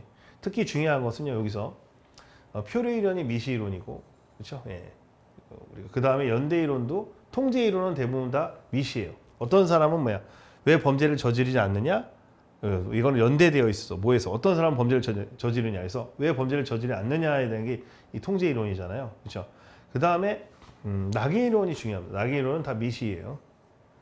비판 범죄학은 뭐예요? 비판 범죄학, 갈등 이론이나 비판 범죄학은 전부 다 뭐예요? 미시가 되죠. 거시가 되죠. 거시.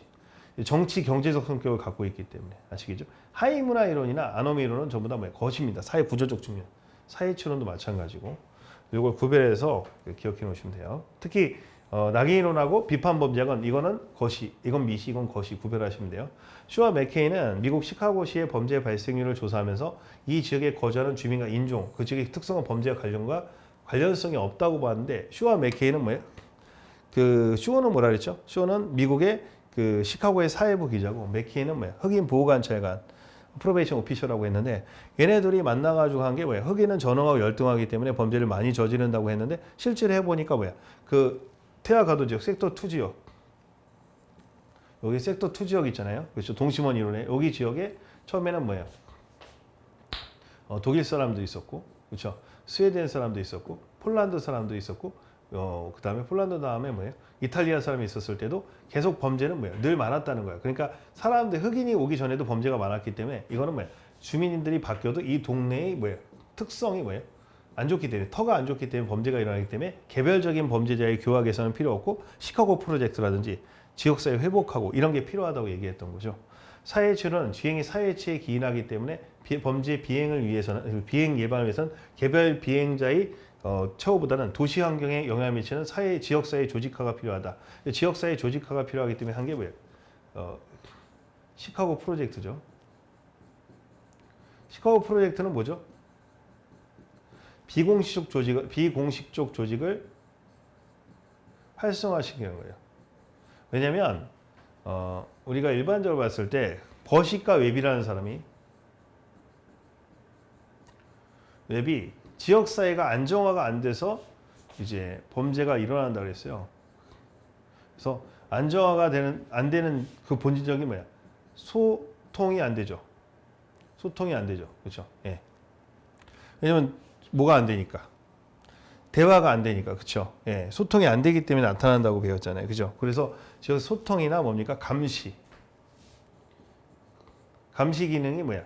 옆에 이웃 감시 프로그램이 없으니까 비공식 조직을 회복하면 이 소통이나 감시가 경찰의 감시보다 더 중요해서 안정화를 갖다가 해야 된다고 얘기했던 게 뭡니까? 버시과 앱이죠. 사회 해체의 본질을 갖다 이야기했던 거죠. 중요하죠. 버시과 웹은 사회 해체에서 공식의 행동 지배 규범이 결핍되어 있으므로 그래서 비공식적 감시와 지역 주민 직접적 통제가 강화진다고 주장한다. 그래서 주민들이 뭐 물건 갖다 놓고 뭐해도 옆집하고 친하지 않으니까 도둑놈이 들어가도 신경 안 쓰는데 이제 이웃 감시나 반상회가 하면 당신 뭐 하는 거야 그 집에다 이렇게 할 수 있다는 얘기죠. 사회해체 이론은 주요 경찰이나 법원의 공식 기록에 의존하게 됩니다. 그러다 보니까 이 중심 지역에서 섹터 2 지역, 전위 지역, 트랜스레이션 그 동네가 이제 범죄가 많다는 얘기를 하는데 실제로 뭐예요? 경찰 기록에 의존하다 보니까 경찰이나 법원에 기록하다 보니까 암수 범죄를 파악하기 어려워요. 그래서 이런 특성을 가지고 있고요. 기억해 놓으세요. 워튼은 아노미적 발생 원인을 문화적 목표와 제도화된 수단의 계리에서 찾았다고 하는데 워튼은 아노미로는 뭐예요? 이제 착한데 공부를 못 한다는 거야. 성선설이고요. 자, 우리가 워튼의 아버지의 원래 직업이 뭐예요? 가난한 목수였죠. 목수. 목표와 수단이 있는데 뭐 서울대학교 가서 공부 잘해야 된다는 생각을 갖고 있는데 거기 모든 게 있어. 그러면 동조형이 되는 거고 그다음에 개혁형은 뭐죠? 돈이 최고인 거 알고 해야 되는데 수능 성적이 안 나와. 그렇죠? 이러면 뭐야? 개혁형, 범죄자가 되는 거고 의뢰형은 뭡니까? 나는 뭡니까?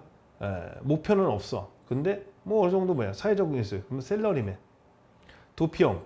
이것도 없고 저것도 없죠. 그럼 뭐야? 이거는 자리수삼, 자주리수삼, PC방 페인. 그다음에 이제 반역형. 반역형은 뭡니까? 돈이 최고인 더러운 세상에서 사회주의자들. 그렇죠? 그래서 이렇게 나타나게 되는 거죠. 네. 자, 그래서 거기서 하고 목적과 수단, 목수의 괴리. 그러니까 사회적으로 추구하는 목표는 많은데 거기에 충분한 수단이 인정되지 않았을 때 나타난다고 했죠. 그다음에 기본적으로 머튼의 아노미는 기본적으로 돈이 최고다라는 걸 전제로 해야 돼요. 그래서 어느 사회나 문화적 목표나 가치에 대해서는 사람들 간의 기본적인 합의가 이루어져 있다는 가치 공유서를 전제로 합니다. 그러니까 가치를 갖다가 돈이 최고다라는 생각을 가지고 있어야 돼요. 그래서 머튼의 이론이 비판을 받는 이유가 뭐냐면 돈이 최고라고 생각하지 않는 사람들도 있지 않냐. 그에 대해 설명할 수 없어. 그리고 또 중요한 건 그래서 상류계층에 대한 범죄를 설명할 수 없다는 거죠. 하류계층만 설명할 수 있죠. 자, 머튼은 아노미 상향을 개인의 적응 양식에서 동조형, 플러스, 혁신형, 의뢰형, 도피형, 반역형 5가지로 나타나게 되는데 범죄학적으로 가장 문제된 것, 즉 동조형을 빼고는 다 일탈자지만 그 중에 일탈자 중에 범죄학적으로 가장 문제가 되는 건 혁신형이죠. 자, 머튼의 머튼의 긴장 이론이 머튼의 아노미 이론이에요. 근데 머튼의 아노미 이론의 가장 큰 문제는 뭐냐면 일단 거시적인데 아노미예요. 아노미인데 거시적인데 문제는 뭐냐면 중상류계층에 대한 설명 못 한다는 거야. 그리고 부잣집 아이들이 하는 범죄를 설명을 못 해요. 그래서 에그뉴의 길반 긴장 이론은 일반적으로 봤을 때 뭡니까? 전교 1등하다 2등하면 스트레스 받잖아요. 부모님 이혼하면 스트레스 받잖아요. 그래서 스트레스를 많이 받는 상황이 되면 우리가 많이 받거나 많이 받는 상황이 되면 이 사람도 일탈을 할 수 있다는 거예요. 그래서 머튼의 일반 긴장이론 중상류계층에 대한 설명도 할 수 있다는 건데 이건 개인의 사회 반응이기 때문에 미시적입니다. 밀러는 이제 밀러하고 보스턴이 밀는데 우리가 하이문화이론에서 하이문화이론 그렇죠? 비행적 문화이론이라는 게 있어요. 문화이론. 그래서 비행적 문화이론은 코엔이죠. 코엔은 부딪히는 거죠. 그래서 우리가 기존의 질풍노도의 시기에서 중상류계층의 어떤 가치랑 차일 때 충돌하는 거예요. 충돌하는 것이고 밀러는 뭡니까? 밀러의 하이문화이라는 뭐야? 밀러는 그 흑인들의 고유 문화가 있다라는 거죠. 그래서 날로 먹고 쉽게 살라는 문화가 있는데 이게 범죄로 표출된다는 거야. 사고치기, 그렇죠? 트러블 메이커, 강인함, 세 보이고 기만성, 속여갖고 돈 버는 거. 그러니까 쿠팡에서 열심히 일하는 것보다는 지나가는 자동차에 쳐갖고 몇십만 원 받는 거.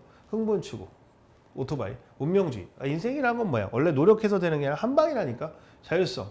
흑인 어머니가 뭐야? 자식들한테 잘 돌보지 못하니까 엄마 내 인생 내가 알아서 살게요. 레디비. 이렇게 놔두는 자율성 등을 들었다. 알버트 코엔은 사회 중심 문화 빈곤계층 충신에 익숙한 사회의 긴장. 이 긴장이 뭐예요? 이게 뭐예요? 충돌을 하는 거죠. 그래서 중류계층과 충돌한다는 거예요. 충돌해서 부딪히는 반동 문화가 된다는 거죠. 질풍노도 의식이. 그래서 하위 문화가 형성되는데 특히 비공리성이죠. 비학부. 중요합니다. 왜 그러냐면 일반적으로 얘네들은 뭐야? 밀러나 머트는 뭐야? 다 돈 때문에 범죄를 저질러는데 코엔은 돈 때문에 하는 게 아니라 뭐야? 공리성보다는 뭐야? 그냥 사람들 놀래키고 자기 존재를 드러내려고 한다는 거예요. 밀러나 코엔의 하위 문화 이런 중산층 범죄를 설명하기 어렵죠. 머튼도 마찬가지야. 자, 그 다음에 차별적 기회구조 이런 합법적 수단을 사용할 수 없는 사람은 곧바로 불법적 수단을 사용할 것에 머튼의 과정에 동의하지 않는다는 거죠. 왜냐하면 이 차별적 기회구조는 일반적으로 차별적 접촉 이론하고 그 다음에 뭡니까? 사회 해체 이론하고 머튼의 아노미 이론하고 이 세 가지 이론을 합쳤는데 거기서 이제 간과한 부분이 있죠. 이 간과한 부분이 이 섹터 지역에 이제 그 섹터 2 지역의 우범 지역이라 하더라도 A적 성격, B적 성격, C적 성격이 있는데 성인 범죄자랑 접촉될 수 있는 기회가 돼야지 범죄를 배운다는 거예요. 근데 기회가 여기는 성인 범죄가 있어갖고 바로 상습적인 도둑놈이 되는데 여기는 성인 범죄자들이 없어 이 주변에. 그러면 접촉할 기회가 없으니까 좀 놀다가 만다. 그래서 공격형이라고 하죠. 갈등적 하위 문화라고. 여기는 뭐예요? 이것저것도 아무도 없고 폭력 수용도 안 하게 되면 뭐예요? PC방 자리유싸움을 해서 도피적 하위 문화가 되는데 어느 문화에 속하는지에 따라 달라진다는 거예요. 왜냐면 무조건 뭐예요?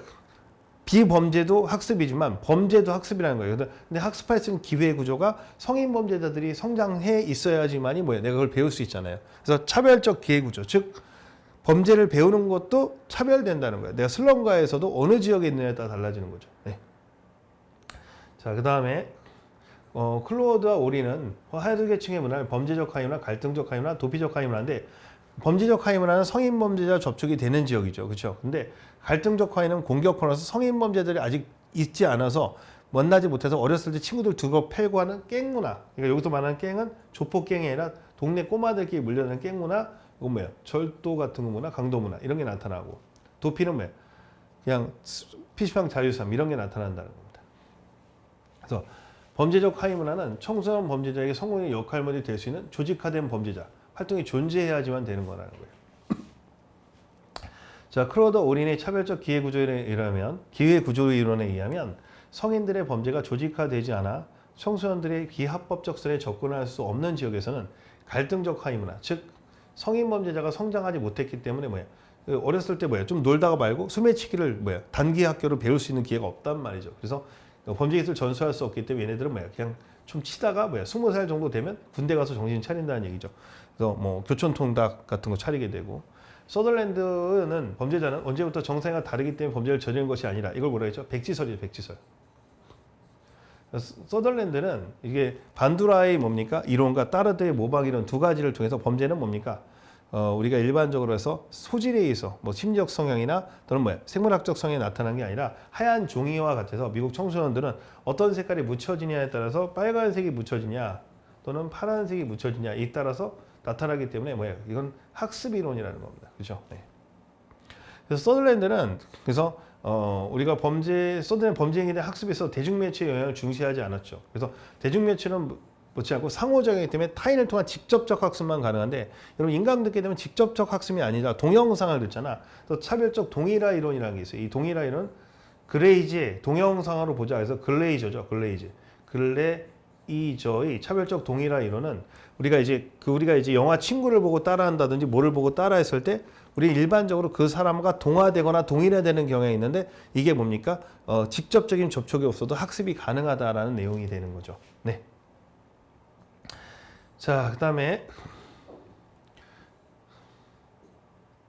서덜랜드는 범죄행위 학습에 있어서 대중매체의 영향을 중시하지 않았다라고 하는데 아까 얘기했고 서덜랜드는 차별적 접촉 이론에 의할 때 범죄행위 학습할 때 학습되는 내용은 두 가지가 다 들어가야 돼. 자, 우리가 이제 열쇠 수리공이 되려면 열쇠 수리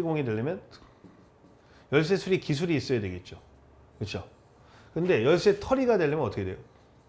열쇠로 털면 열쇠 기술이 있어야 되고 거기다 남의 돈을 날로 먹어도 훔쳐야 된다는 뭐야? 동기나 가치관이나 이런 것들이 있어야 되잖아. 그러니까 근데 기술도 없고 그래서 뭐예요? 남의 물건을 쉽게 먹으려는 마음만 있으면 안 된단 말이에요. 그래서 기술과 뭐예요? 합리화 즉 외적인 기술과 내적인 것들까지 모두 학습되는 거지. 둘 중에 하나라도 없으면 범죄는 학습되지 않죠. 왜? 내가 남의 명을 날로 먹으려는 나쁜 마음이 있다고 해서 그 금고털 기술이 없는데 어떻게 텁니까? 또는 내가 금고털 기술이 있어도 남의 문 열쇠를 열 수 있는 기술이 있어도 착하게 살라는 마음이 있는데 이게 뭐예요? 범죄로 나아가지 않을 거 아니에요. 그죠? 이렇게 나타날 수 있다는 거예요. 그래서 서덜랜드는 내가 영어를 배우는 거나 또는 수학을 배우는 거나 수영을 배우는 거나 또는 뭡니까? 범죄를 배우는 것은 내가 영어 과목을 배울지 수학 과목을 배울지 범죄 과목을 배울지 과정이라는 건 뭐야? 배워 익히는 건 같고 어떤 걸 배우느냐 유형의 차이에서 발생하는 것이지 과정의 차이는 아니다. 왜? 뭘 배우는 건 다 똑같다라는 거야. 그래서 밀가루 옆에 있으면 밀가루 묻고 연탄에 있으면 연탄가루 묻고 그렇죠? 검은 가루에 있으면 검은 가루 묻는 거예요. 자, 글레이저의 차별적 동일화 이론은 공간적으로 떨어져 있는 중고 집단, 즉 영화나 매스컴 TV나 이런 거로서 유튜브 보고 하는 거 대상으로 조회했던 점에서 차별적 접촉이론과 차이가 있다라는 겁니다. 그래서 차별적 접촉 이론을 좀 더 보강해 주는 거죠. 그래서 TV나 매스컴을 통해서도 범죄 학습이 이루어질 수 있다는 거죠. 그 다음에 이제 버제스와 에이커스는 차별적 강화 이론이라고도 하고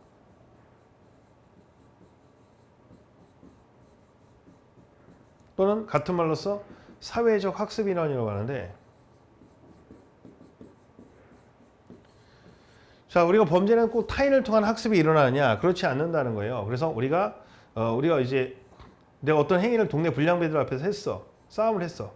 또는 뭐야? 잘했다. 보상을 해주죠. 그런데 그 보상을 해주고 칭찬해주거나 왜 너 왜 그랬어? 비난하잖아요. 그럼 엄마가 내가 예를 들어서 지나가다가 뭐야? 감나무에서 감 하나를 따왔더니 잘했다. 그럼 난 도둑놈이 되는 거야. 근데 지나간 감나무에서 감을 땄더니 엄마한테 엄청 후드려 맞고 혼나고 그 집 가서 사과했으면 다시는 안 하겠죠. 그래서 내가 좋아하는 사람의 칭찬받으라는 역할이 있단 말이에요. 그러니까 타인을 통한 학습이 아니라 언니나 누나가 혼나면 내가 그 행위를 안 하잖아요. 그러니까 관찰을 통한 학습도 가능하고 직접적 학습이 아니어도 그 다음에 뭐야? 자기 경험을 통해서 칭찬을 통해서도 이 강화가 된다는 거예요. 강화. 알겠죠? 네. 그래서 차별적 강화 이론은 우리가 일반적 교도관을 보고 우리가 뭐예요? 우리가 맨날 죄수를 보는 교도관이나 맨날 경찰이 뭐예요? 누구를 조사해요? 범죄자를 조사하는데 그 맨날 접촉하잖아. 가족보다 더 많이 접촉하는데 학습이 일어나지 않는 이유를 말씀드리는 거야. 아시겠죠? 네. 자, 그 다음에 나이는 사회 통제 방법을 직접 통제, 간접 통제 이렇게 되는데 자, 우리가 일반적으로 봤을 때 통제 이론이라는 것은요. 기본적으로 이제 라이스하고 나이로 넘어가서 레클리스로 넘어가요. 개인 통제 이론은. 근데 사회 통제 이론은 사회 연대 이론으로서 허쉬 이론으로 허쉬의 연대 이론으로 넘어가거든요. 근데 라이스는 뭐냐면 기본적으로 범죄가 일어났을 때 내적인 것과 외적인 요인이 있다는 거야. 그래서 내적인 것은 만약에 야간 자율학습에 담임선생님이 무슨 일이 있어 갔어. 그러면 외적인 통제에서 뭐야? 외적인 통제가 흐트러졌을 때 내적인 부분에서 어떻게 합니까? 내가 어떤 애들은 자제력이 있는 애들은 안 할 것이고 어떤 애들은 자제력이 없는 애들은 뭡니까? 할 것이고 라이스가 있고 나이는 이제 그 외적인 통제나 이런 어떤 사회적 통제 부분을 갖다가 그렇죠? 구체적으로 했어요. 그래서 개인적 그래서 라인은 뭐야? 라인은 개인적과 개인 통제력과 사회 통제. 라이스는 자 7번 보세요. 라이스는 이게 간단하게 이제 수업 시간에 간단하게 설명하려니까 어렵네요. 라이스는 개인 통제력과 사회 통제력으로 나눴어요. 알겠죠? 개사. 근데 나이는 이 사회 통제 부분에 대해서 구체적으로 설명을 했는데 그래서 거기서 이제 직접 통제, 간접 통제, 내부 통제로 나누게 돼요. 알겠죠? 사회 통제 방법을. 근데 이제 직접 통제라는 건 뭐냐면 간단해요. 경찰이 나서는 겁니다. 간접 통제는 뭐예요? 부모님이나 학교가 나서는 거야. 알겠죠? 예. 이 간접 통제는 자 보세요. 이거는 직접 통제는요. 공식적 통제랑 비공식적 통제로 나눠지는데 공식적 통제는 경찰이 나서는 거고요. 비공식적은 학교나 부모가 나서는 겁니다. 알겠죠? 근데 간접 통제는 엄마가 직접 잔소리하는 게 아니라 엄마가 새벽기도 나가는 거예요. 알겠죠? 그래서 이렇게 나눴을 때 나이는요. 비공식적 간접 통제. 그러니까 비공식적은 뭐예요? 부모님이 나서서 새벽기도 하는 게 제일 통제에 좋다고 했어요. 알겠죠? 그 다음에 이제 레클리스는 우리가 이제 우범지대에서도 왜 범죄를 저지르지 않는 사람이 많으냐라고 했을 때 이 사람들은 뭐예요? 자기관념이 강해서 그렇대. 그렇죠? 이 자기관념이 있어. 자기관념 이론이라는 게 나오고요. 그 다음에 거기서 나오는 게 연재에서 봉쇄 이론이라는 게 나오는데 이 봉쇄 이론까지 설명을 할 겁니다. 자, 통제 이론은 일단 성악설이에요. 인간의 본질을 지니고 있기 때문에 그대로 두면 누구든지 범죄를 저지를 수 있는데 자기관념이 강한 애들은 범죄를 저지르지 않는다는 겁니다. 레클리스는 자아관념 이론에 따르면 비행 다발적의 청소년 중에서 우범지대에서도 형은 뭐야? 조폭이 됐는데 동생은 경찰이 됐어. 그럼 경찰이 된 애는 뭐야? 자아관념이 좋다는 거야. 자존감이 좋아서 나를 소중하게 생각하기 때문에. 근데 레클리스 이론의 가장 큰 문제는 뭐냐면 이 자아관념이 어떻게 생기는지를 몰라. 아시겠죠? 자, 레클리스의 봉쇄 이론은 이제 자아관념이 발전해서 이제 범죄를 이끄는 힘과 그 다음에 범죄를 뭡니까? 억제하는 힘으로 나눠지는데 통제하는 힘으로 나눠지는데 이끄는 힘은 세 가지가 있어요. 그래서 압력, 유인, 배출, 압유배가 있는데 범죄 유발하는 거 배출인데 압력이라는 건 뭐 가정불화 같은 것들이죠. 청소년들. 유인은 뭐야? 나쁜 친구들, 학교에 나쁜 친구들.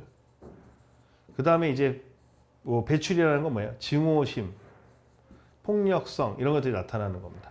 억제하는 것은 뭐야? 내적인 것과 외적인 것이 있는데 내적인 것은 뭐야? 자기관념이고 외적인 건 뭐야? 부모. 일단 먼저 아셔야 되는 건 뭐냐면 억제에서 내적인 힘과 외적인 거는 이 중에 이중창이에요. 그래서 둘 중에 하나만 있어도 범죄를 억제할 수 있고요. 그리고 이거하고 이거 중에서 이 힘이 강하면 범죄로 나아가는 거고 이 힘이 강하면 뭐예요? 범죄로 안 나아가게 되는 겁니다. 알겠죠? 이렇게 기억해 놓으시면 돼. 자, 그 다음에 이제 통제 이론 중에서 마차 사이크스는 뭐냐면 뭐라고 얘기하냐면 우리가 항상 범죄 속에 있는 게 아니라 코엔은 늘 범죄 속에 있다고 했거든요. 근데 비행청소는 늘 범죄 속에 있는 게 아니라 사회 통제가 흐트러졌을 때, 즉 뭐 다임슨이 자이러스 감독 안 했을 때 바로 나아가는 게 아니라 얘네들이 뭐야? 정상적으로 살다가 어떤 조건이 됐을 때 느슨해지면 바로 날아버리게 된다는 겁니다. 알겠죠? 그래서 마차 사이커스는 코엔의 하이 문화에 이런 것과 달리 늘 하이 문화에 있는 게 아니라 비행손이라 할지라도 대부분의 경우에는 다른 사람 마찬가지로 일상적이고 준법적인 행위라며 특별한 경우에서 위법적인 행위로 빠져들게 된다는 겁니다. 그러니까 늘 난다, 어쩌다 난다는 거예요. 알겠죠? 네. 그 다음에 사이크스는 사이크스와 마차의 중화기술 이론이라는 게 있죠. 그래서 이거 그럴 수 있어요. 이래요. 어떤 사회 통제가 느슨해졌을 때 내가 어떻게 합니까? 바로 범죄로 나아가지는 않아요. 그러면 내가 변명할 기회가 있어야 되잖아요. 그 변명해서 사회 통제에서 내가 느슨해지는 게 뭐냐면 이제 뭐야? 책임의 부정, 가해의 부정, 피해자의 부정, 비난자에 대한 비난, 고도, 책과 피비고 5가지가 있는데 이 고도의 중성심의 호소는 상위 가치라고 돼요. 시험에 꼭 나올 텐데 책임의 부정은 뭐야? 강간했는데 술 취해서 기억이 안 난다가 책임의 부정같이 자기 책임을 부정하는 거고 가해의 부정은 뭐야? 사기꾼이 뭐야? 빌린 거다. 꼭 갚을 거다. 자동차 훔친 사람이 돌려줄 거다. 이게 가해의 부정이에요. 피해자의 부정은 자 창녀는 강간당해도 싸다. 악덕 기업주는 처음 맞아도 된다. 선생님을 차별하는 시험에 나왔던 거예요. 선생님을 차별하는 학생을 차별하는 선생님은 좀 맞아도 된다. 비난자에 대한 비난은 뭐야? 경찰 니네들도 뭐야? 돈 먹는 거 아니냐? 맨날 찌르고 차별 대우하지 않냐? 판사들도 뭐야? 결국은 정관 예우 받으면서 가는 거예요. 내 왜 나만 뭐라 그래? 이런 거죠. 고도의 충성심의 요소는 뭐야? 조직폭력배가 뭐야? 살인을 했지만 조직을 위해서 어쩔 수 없었다. 또는 뭐야? 아들의 수술비에서는 어쩔 수 없었다. 불법 집회가 불법인 줄 알지만은 우리가 노동자들의 권익을 위해서는 어쩔 수 없이 집회할 수밖에 없었다. 이게 뭐예요? 고도의 충성심 또는 상위가치의 호소입니다.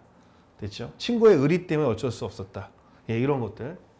자, 그 다음에 이제 허시 사회통제 이론에 의하면 원래 인간은 뭐예요? 자연 상태에서는 뭐라고 했어요? 자연 상태에서는 동물이다라고 했죠. 동물이고 인간은 뭡니까? 원래 성악한데 우리가 범죄를 저지르지 않는 이유는 뭐예요? 이렇게 있으면 체인처럼 연대가 돼 있는 고리가 너와 너의 연결고리가 있는데 이 연결고리가 느슨해지면 뭐예요? 연대가 느슨해지면 범죄로 나아가게 된다는 거예요. 아시겠죠? 그때 난다는 건데 그래서 이거는 이제 4가지 요소가 있는데 애착, 부모님과의 정 이게 제일 중요하죠. 전념, 내가 이제 뭐가 되고 싶어? 이제 엄마 따라서 열심히 공부해서 뭐 공무원이 되고 싶어. 경찰 우리 아버지 3대째, 할아버지 아버지 2대째 뭐야? 경찰이야. 내가 3대째 경찰이 되고 싶어. 그럼 자기 일에 충실히 하다면 놀 새가 없죠. 참여. 경찰 시험에 합격했어. 그러니까 뭐야? 바쁘니까 뭐예요? 비행을 저지를 수가 없죠. 그래서 이거는 뭐야? 실업자는 범죄 예비군이라고 하는 거예요. 신념은 뭐예요? 오랫동안 30년 동안 25년 동안 경찰로 이렇게 생활하면 좋은 자기관념이 생기니까 도덕성이 생기니까 그걸 깨트릴 필요가 없겠죠. 예. 그다음에 낙인이론은 범죄 행위 자체보다는 뭐야? 범죄 행위에 대한 성사사법의 반작용. 저 도둑놈의 새끼, 도둑놈의 새끼, 도둑놈의 새끼 그 반작용이 뭐야? 경이로 나타난 거예요. 그래서 낙인이론에 3명이 등장하게 되는데 첫 번째 등장하는 게 뭐야? 4명. 베커. 아니 베커는 말고 빼고. 우리가 이제 조금 설명하면 탄넨바움이라는 애가 나오죠. 탄넨바움의 악의 뭐야? 극화라고 하죠. 극화, 악의 극화. 막장 드라마라는 얘기죠. 그러니까 동네 꼬마애한테 도둑놈에서 편의점에서 훔쳤다고 하면 결국은 진짜 도둑이 되는 거야. 부정적 자기관념이 생기면서. 그 다음에 난 도둑놈인가? 그 다음에 이제 레머트라는 사람이 1차적 일탈과 2차적 일탈이 있는데 1차적 일탈은 누구나 할 수 있는 실수란 말이에요. 실수인데 이 실수에 대해서 뭐 이 도둑놈의 새끼야 흑인이 내가 그럴 줄 알았으면 1차적 일탈이나 사회적 반응이 2차적 일탈을 만들게 된다는 거죠. 그 다음에 베커는 주지위론, 그 다음에 뭐가 있죠? 네, 이방인, 그 다음에 단계적 모델 이런 것들이 들어가게 되는데 베커는 뭐예요? 우리가 전과자라는 주의를 가지고 있는 사회에서 뭐예요? 이방인이 되고 전과자라는 것이 주지위가 되고 나머지가 보조주의가 된다는 거예요. 그래서 내가 첫 번째 학교에 정학을 당해. 그럼 정학당의 애들끼리 만나죠. 그 다음에 또 퇴학을 당해. 퇴학당의 애들끼리 만나죠. 소년원가 더 나쁜 애들 만나죠. 소년교수에서 계속 더 나빠진다는 게 단계적 모델이 되는 겁니다. 동시 모델이 아니라. 그 다음에 이제 에드윈 쉬어가 있죠. 쉬어는 내가 이제 교도소에서 출소를 했는데 이발 기술을 배웠고 이발사가 되는 사람도 있고 아예 전문 조직 폭력배나 깡패가 되는 사람도 있어요. 이걸 자아낙인이라고 해요. 자아낙인. 그래서 그 어떤 스스로에 대해서 타인이 낙인을 한다고 해서 내가 나빠지는 게 아니라 스스로 그걸 갖다가 받아들일 것, 수용할 것인가 거부할 것인가에 따라서 그 받아들이는 게 달라진다는 겁니다. 아시겠죠? 이렇게 정리하시면 될 것 같고요. 그 다음에 낙인 이론에 의하면 범죄 현실은 범죄 행위의 구조와 범죄자의 선별로서 결정되며 그 결정은 사회적 강자가 내리는 거야. 나쁜 놈이다, 좋은 놈이다. 그래서 사회적 강자가 내린다고 보면 됩니다. 알겠죠? 네. 그 다음에 레머트는 행위자의 정체성과 그의 사회적 역할 수행에 영향을 미치는 2차적 일탈에 관심을 보였다. 맞죠? 네. 자, 이거는 이제 병중범 같은 경우 쉽죠. 왜? 그러니까 학교의 선생님이 넌 나쁜 놈이야 그럼 나쁜 놈이 되는 거야. 그래서 그 대표적인 어떤 게 뭐야? 국가기관에서 넌 전과자라고 하면 완전 낙인이 되는 거죠. 그 다음에 이제 108번 슈어에 의하면 2차적 일탈의 발전은 레머트의 주장처럼 정형화된 발전 단계를 거치는 것이 아니라 그 사회의 사회적 반응에 어떻게 반응한 단계적이 되는 게 아니라 외부적 낭에 자아정에 영향을 미칠 수도 있고 미치지 않을 수도 있다. 그러니까 스스로 난 도둑놈이야 하면 도둑놈이 되는 거고 남들이 도둑놈에서 내가 도둑놈이 되는 게 아니에요. 그죠? 그래서 슈어는 사회적 낙인보다 스스로 일탈자로 자아낙인하면서 일탈에 이르는 경우가 있다. 그래서 과거에 이제 이런 경우가 많으니까 가급적 뭐라고 하냐면 불간섭주의라고 합니다. 불간섭주의의 기초가 돼요. 웬만한 국가가 개입하지 말고 쉬워. 네, 간섭주의. 자, 그 다음에 이제 갈등이론이라는 게 왜? 크게 이제 갈등이론이 두 가지가 있는데 보통 이제 보수적 갈등이론이라는 게 있어요. 급진적 갈등이론이 있죠. 그래서 보수적 갈등이론은 일반적으로 봤을 때 자본주의 체제 하에서 어떤 집단의 정치 경제성 차이 때문에 갈등이 나타난다는 거예요. 그래서 보수적 갈등이론은 셀린, 볼드, 터크가 있고요. 셀린은 이제 문화 갈등이론, 볼드는 뭐예요? 집단 갈등이론, 터크는 뭐예요? 범죄와 이론 이렇게 되고요. 그다음에 이제 급진적 갈등은 마르크스주의적 인식에서 들어오는 거야. 그래서 생산 수단을 갖다가 뭐예요? 정치 경제성이죠. 권력을 가진 자가 문제가 되고, 그다음에 경제적으로 뭐예요? 생산을 가진 사람들이 자본주의에 대한 문제가 있어서 마르크스라든지 봉거라든지 퀴니가 등장하게 되는데 그 외에도 챔블리스나 등등이 등장하지만 일단 그렇게 돼요. 셀린은 문화 갈등에는 1차적 문화 갈등과 2차적 문화 갈등인데 1차적 문화 갈등은 뭐야? 내가 이민 왔을 때 다른 영국 사람이 중국 사람과의 갈등, 이게 1차적 갈등이야. 그럼 2차적 갈등은 뭐냐면 내가 같은 이제 이민을 해서 1세대와 2세대의 갈등, 근데 신세대와 9세대의 갈등, 도시와 농촌의 갈등 이렇게 나타나는 문화 갈등이 범죄의 원인이고 볼드는 집단 갈등이 볼을 짚는 거예요. 짚는 거 뭐야? 우리가 권력을 가진 사람들이 뭡니까? 집회나 시위를 하지 않죠. 그러면 이제 노동자나 이런 사람들과 한 가지 월급을 받을 때 보너스 더 받고 싶은 게 누구야? 노동자고 덜 주고 싶은 게 뭐야? 사용자냐? 그럼 집단 간의 갈등이 뭐야? 범죄의 본질이라는 거죠. 우리가 터크의 범죄화로는 이제 권력을 가진 사람들 입장에서 그죠? 일반적으로 입법 정책이나 이런 걸 통해서 이제 그 어떤 사람은 이건 범죄다, 범죄가 아니다를 판단하는 기준이 가진 자가 권력을 갖고 가진 자의 권력에 침해하거나 가진 자의 마음에 안 든 것, 권력 가진 사람 그게 범죄화가 된다는 거야. 아시겠죠? 예, 턱을 내려야 된다는 거야. 그 다음에 급진적 갈등 이론에서는 퀸이 정도만 이용하면 돼.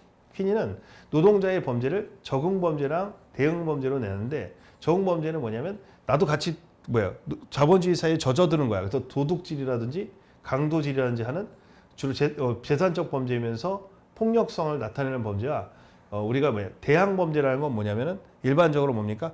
자본주의의 사장님한테 대항하는 비폭력적이면서 정치적 성향을 띠는 범죄 둘로 나눠진다는 겁니다. 됐죠? 자, 그다음에 갈등이라는 형사법 절차에서 빈부나 사회적 지위 불평등하다는 게 전제야. 가진 자를 위한 것이고 볼드의 집단 갈등 이론에 의하면 범죄는 집단 사이의 갈등이 일어나고 있는 상황에서 자기 이익과 목적을 제대로 방어하지 못한 집단의 구성원들이 자신의 이익을 추가하기 위해서 하는 거. 집단. 그러니까 집회를 하는 건 왜 집회를 해? 이익을 못 취한 애들이 하겠죠. 그 다음에 터크의 범죄화론에 의하면 피지배 집단. 자, 봐봐. 내가 범죄화 된다는 건 뭐냐면 내가 쟤를 괴롭히고 싶어. 근데 얘네들이 저항을 잘 안 해. 데모를 안 해. 그럼 어떻게 되세요?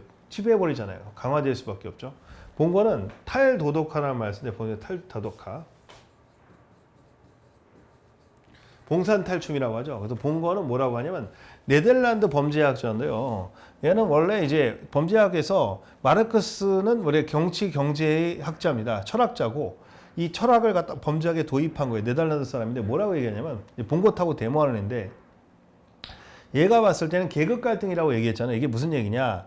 첫 번째는 탈도덕화가 되는 게 사람들이 멘탈이 탈탈 털리는데 자 우리가 이제 생산을 해서 100만 원을 벌어요. 그럼 노동자가 30만 원을 갖고 사용자가 70만 원을 가지면 일반적으로 봤을 때 사용자 입장에서는 7대 3으로 나눈단 말이죠. 그럼 제로섬 게임이냐. 그럼 노동자가 뭐예요? 20 갖고 만약 사용자가 80 가지면 어떻게 돼요?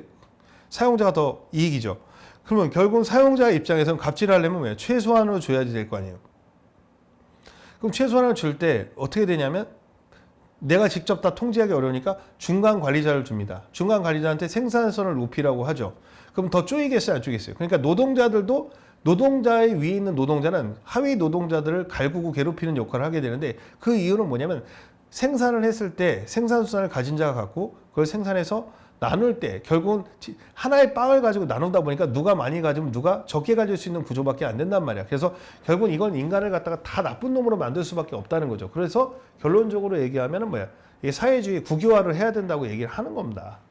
퀸은 지배 집단에 대해서 적응범죄, 대항범죄를 나눴다. 그래서 적응범죄는 뭐라 했어요? 아까 절도라든지 강도라든지 재산범죄를 말하고 폭력성이 있는 범죄를 말하며 대항범죄는 뭐예요? 데모 같은 걸 얘기하는 거예요. 그래서 비폭력적인 거, 이게 직접 돈을 갖다 구하지 않는 거. 발전 이론이라는 게 있는데 샘슨과 라업의 연령 등급이론, 무비트 이원적 경우에는 춘배의 상호작용 등이 있습니다. 자, 여기서부터 좀 힘드니까 좀 쉬었다가 하도록 하게 되겠고요. 좀 쉬었다가 발전 이론서부터 115번부터 다음 시간에 보도록 하겠습니다. 네.